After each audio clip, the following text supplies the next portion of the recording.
keluar dari majelis ya, dari majelis A'immah, kemudian masuk ke Ka'bah, hanya berjarak nih Ka'bah, imam, kemudian saya.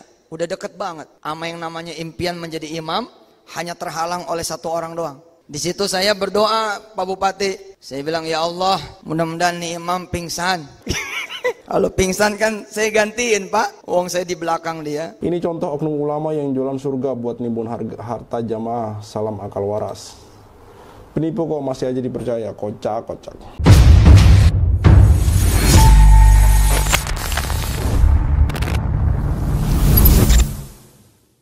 Bismillahirrahmanirrahim. Assalamualaikum warahmatullahi wabarakatuh. Kembali lagi bersama saya Al-Walid. Beberapa hari yang lalu kita memposting sebuah video di mana beberapa karyawan Paytrend dari total 100 orang yang kemudian di PHK tanpa pesangon, ada sekitar 22 orang yang kemudian menuntut Yusuf Mansur sejumlah kurang lebih total senilai 1,8 miliar. Dalam hal ini menuntut Yusuf Mansur, Paytrend Yusuf Mansur, untuk kemudian segera menyelesaikan pesangon-pesangon dari mantan karyawan Paytrend yang kemudian belum mendapatkan pesangon, teman-teman. Kita doakan semoga kemudian mereka mendapatkan kembali hak yang mereka inginkan. Baik, di sini ada sebuah video dengan caption doa Yusuf Mansur yang sangat buruk kepada Imam Masjidil Haram. Saya sudah nonton video ini, kurang lebih durasi 1 menit, teman-teman. Ini dipotong. Dan menurut saya ini adalah salah satu pernyataan Yusuf Mansur yang baru saya ketahui, yang mana pernyataan ini juga entah dia bercanda. Kalaupun mau dibilang bercanda, ini sangat tidak pantas untuk dijadikan candaan ya, seorang ulama, seorang imam. Dan katanya Yusuf Mansur ini ustadz, kok bisa-bisanya kemudian mengatakan hal-hal seperti ini gitu. Kalau ini benar, apa yang dikatakan oleh Yusuf Mansur dalam video ini, kalau misalnya benar, Yusuf Mansur benar-benar menurut saya orang yang luar biasa gitu. Maksudnya kayak luar biasa dungunya gitu. Dan kalaupun tidak benar berarti dia berbohong gitu. Berbohong di depan orang banyak, dan ini di dalam masjid, teman-teman. Dia bercerita gitu. Dia bercerita dia sholat, dan dia sholat persis di belakang Imam Masjidil Haram, dan dia malah berdoa semoga Imam Masjidil Haramnya pingsan, teman-teman, agar dia bisa menggantikan. Ini orang sangat gila jabatan sekali ya, gila kedudukan sekali, teman-teman. Mari kita simak videonya. Nggak bisa kita tidak kemudian sowan, tidak bisa kita tidak silaturahim. Sedangkan kalau silaturahim itu sampai subuh, Pak. Kalau sudah bersama mereka itu, Masya Allah, kita tabiatnya beda. Kita habis isya langsung makan, di sono makannya jam 1 pagi, setengah 2 pagi. Ada satu masa kemudian saya berada di belakang imam, Allahu Akbar, keluar dari majelis ya, dari majelis A'immah, kemudian masuk ke Ka'bah, hanya berjarak nih Ka'bah, imam, kemudian saya. Udah deket banget. Sama yang namanya impian menjadi imam, hanya terhalang oleh satu orang doang. Di situ saya berdoa, Pak Bupati. Saya bilang, ya Allah, mudah-mudahan nih imam pingsan. Kalau pingsan kan saya gantiin, Pak. Wong saya di belakang dia. 2014 itulah saya berdoa, Pak Bupati. Sampai segitunya ya. Menurut saya ini salah satu ciri-ciri psikopat gitu. Jadi kayak apa ya, mendoakan keburukan. Pingsan itu kan keburukan, teman. Mendoakan keburukan orang, mendoakan agar orang lain mendapat keburukan, agar dia mendapat keuntungan, itu bagi saya salah satu ciri-ciri psycho gitu. Kan kalau orang yang positif, kalau orang yang baik itu untuk mendapatkan sesuatu ketika itu sudah berada di tangan orang lain, dia berdoa semoga mendapatkan hal yang sama gitu.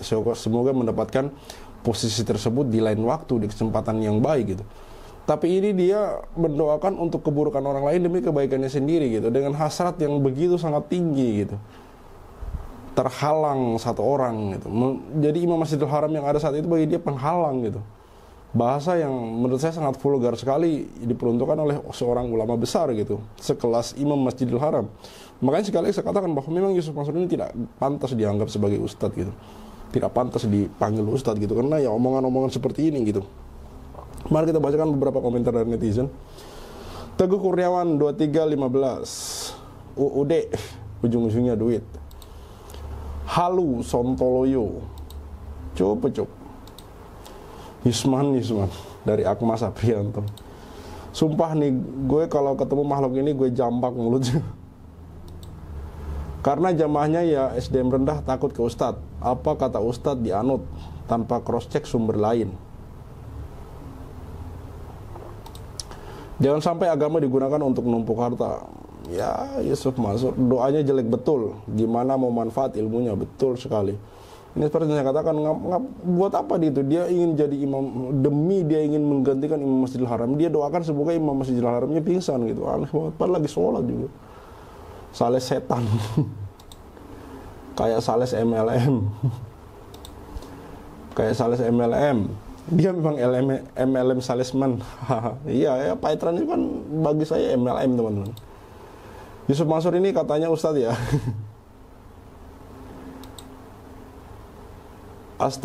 Astagfirullah, jadi ragu pada setiap apa yang dia ucapkan. Segera bertobat. Ya, iyalah, masa dia doain orang buat dia pingsan gitu. Tukang hipnotis. Hari gini masih percaya manusia laknat ini? Perlu dipertanyakan kewarasan otakmu. Nyocot buat model nipu, hidup hedon gak tahu malu. Ancaman menjadi kena neraka ancamannya menjadi kenaknya neraka apabila ustadz menjadikan ilmu agama tujuannya untuk mencari harta dunia. Ini contoh oknum ulama yang jualan surga buat nimbun harta jamaah. Salam akal waras. Penipu kok masih aja dipercaya. Kocak.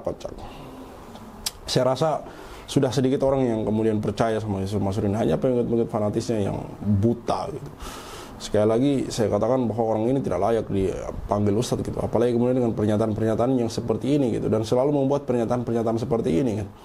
Ini yang paling terbaru yang saya dengar, dia mengatakan dia berdoa semoga kemudian imam Masjidil Haramnya pingsan di saat sholat ya teman, agar dia menggantikan imam Masjidil Haram ini untuk sholat gitu, menjadi imam sholat gitu kan. Mendoakan celaka buat orang lain demi kepentingan diri sendiri, ini bagi saya orang yang buruk gitu. Berarti Yusuf Mansur ini selama ini begitu gitu pemikirannya. Kalau dia bercanda ya berarti kan nggak masuk akal gitu. Kalau dia bercandaan hal-hal seperti ini di dalam masjid gitu. Kalau dia serius berarti orang ini memang kejam dan zolim gitu. Pantas saja selama ini hak-hak orang itu tidak diselesaikan olehnya gitu. Malah terkesannya lari dari tanggung jawab gitu. Ternyata memang orangnya seperti ini gitu. Orangnya terkesan dan terlihat sangat tega sekali kepada orang lain gitu. Maka saya tidak heran kenapa investasi batubara yang kemudian mangkrak menelan kerugian dari korban sampai puluhan miliar. Pada akhirnya orang-orang ini menangis dan kemudian haknya tidak dikembalikan sampai hari ini. Belum lagi kita bicara Hotel City, belum kita bicara Paitren, karyawan Paitren, mitra Paitren, tabung tanah, umroh merdeka, Moya Fidi, sangat banyak sekali teman-teman, sangat banyak sekali. Belum lagi kemarin hasil investigasi terbaru Pak Darso berupa sebuah lahan di daerah lahan persawahan yang awalnya menurut cerita yang didengar oleh Pak Darso bahwa itu diduga kuat dari sedekah patungan dari wakaf masyarakat, yang mana kemudian pada akhirnya sertifikatnya ternyata beratasnamakan Yusuf Mansur gitu. Ada banyak cerita-cerita yang kemudian meliputi Yusuf Mansur ini, yang mana dugaannya banyak di dalam cerita tersebut banyak dugaan penipuan, banyak unsur-unsur penipuan, prestasi dan segala macam gitu. Belum lagi cerita-cerita seperti ini yang kita dengar dan kita lihat sendiri gitu. Mau dibantah seperti apa? Video-video seperti ini oleh Yusuf Mansur gitu, bahwa dia bercerita mendoakan Imam Masjidil Haram sampai semoga pingsan agar dia menggantikannya menjadi imam gitu. Bagi sebagian orang mungkin ini hal yang kecil gitu, tapi bagi saya ini hal yang besar. Karena ini yang pertama menyangkut Imam Masjidil Haram, yang kedua yang bicara ini Yusuf Mansur, yang ketiga dia berceritanya di masjid gitu, di depan orang banyak gitu. Ini satu hal yang menurut saya serius gitu, dan seharusnya memang Yusuf Mansur ini mendapat keadilan gitu, karena ada banyak orang-orang yang sudah dirugikan gitu. Seperti model-model bisnis yang saya sebutkan tadi, dan anehnya semua bisnis-bisnis yang saya sebutkan tadi, Hotel City, batubara, Moya Fidi dan yang lain sebagainya, termasuk Paitren, itu mangkraknya dengan alasan yang tidak jelas, teman-teman. Dan uang jamaah umat yang tidak dikembalikan itu juga tidak diberikan alasan gitu. Mereka tidak diberikan alasan kenapa uang tidak dikembalikan gitu. Hanya mangkrak begitu saja. Ketika kemudian orang sudah berinvestasi di tahun 2009 untuk investasi batubara, di akhir tahun 2009 dan di tahun 2010 tiba-tiba mangkrak begitu saja gitu. Tapi anehnya Yusuf Mansur bisa bergabung di warung Stick and Stick di tahun yang sama gitu. Di tahun ketika investasi batubara yang digalang oleh Yusuf Mansur ini mangkrak, di tahun yang sama Yusuf Mansur bergabung di warung Stick and Stick. Ada banyak keanehan memang teman-teman mengenai Yusuf Mansur dan segala sepak terjangnya ini, teman-teman. Berbicara tentang bisnis investasi yang didirikan oleh Yusuf Mansur, semuanya bermasalah, semuanya mangkrak. Berbicara dengan pernyataan-pernyataan kontroversi oleh Yusuf Mansur, tidak ada yang dibantah satupun, teman-teman. Mulai dari dia bercerita mengenai sedekah mobil, itu ternyata sebuah kebohongan.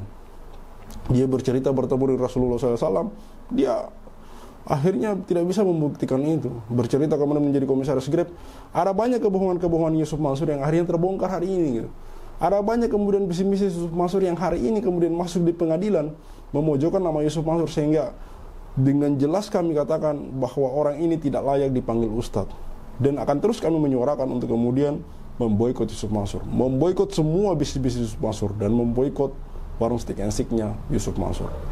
Saya Al-Walid, see you on the next videos. Maka 2010 ketika saya masuk pertama kali ke warung steak and shake, like video jangan di skip, share sampai kena strap, like biar kasusnya di up, komen sampai dia kena strap. Yusuf Mansur punya cerita, katanya punya jaku di mana-mana, nyatanya cuma numpang nama, emang dasar gak punya muka.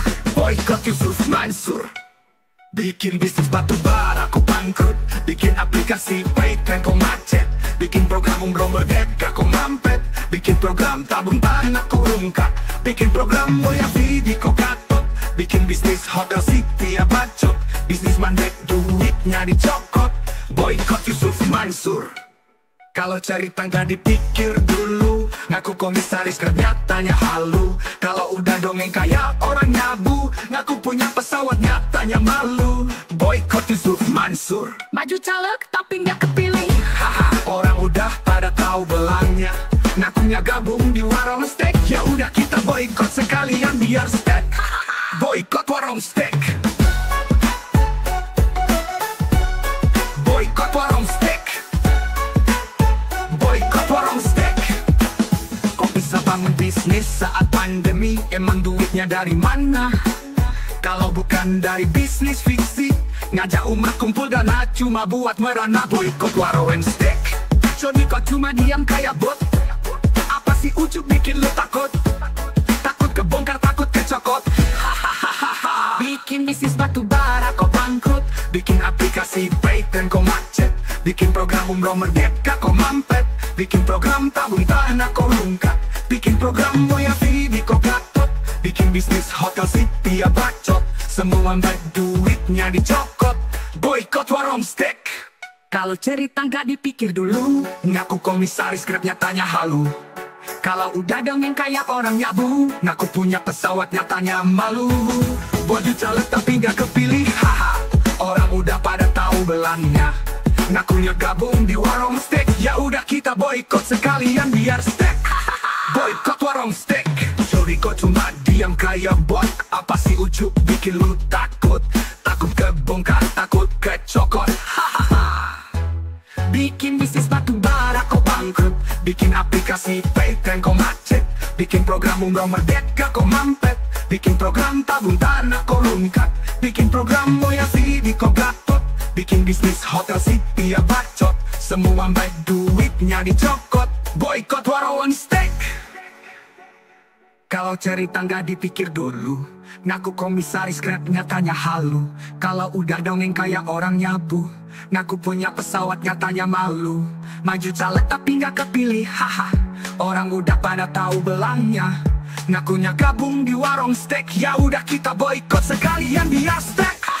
Boykot warung steak. Stop mampir di sana, stop masuk ke sana, stop makan di sana, stop bikin si ujuk kaya. Boykot warung steak. Bikin Yusuf Mansur ketar-ketir, biar dia mikir, biar dia sadar tanggung jawabnya Mansur. Kami sudah hilang sabar, umat sudah marah besar, sampai mana kau kabur? Akan terus kami kejar walau sampai lubang kubur. Boykot warung steak. Boykot warung steak. Boykot warung steak. Play video jangan di skip, share sampai kena strap, like biar kasusnya di up, komen sampai dia kena step. Hahaha.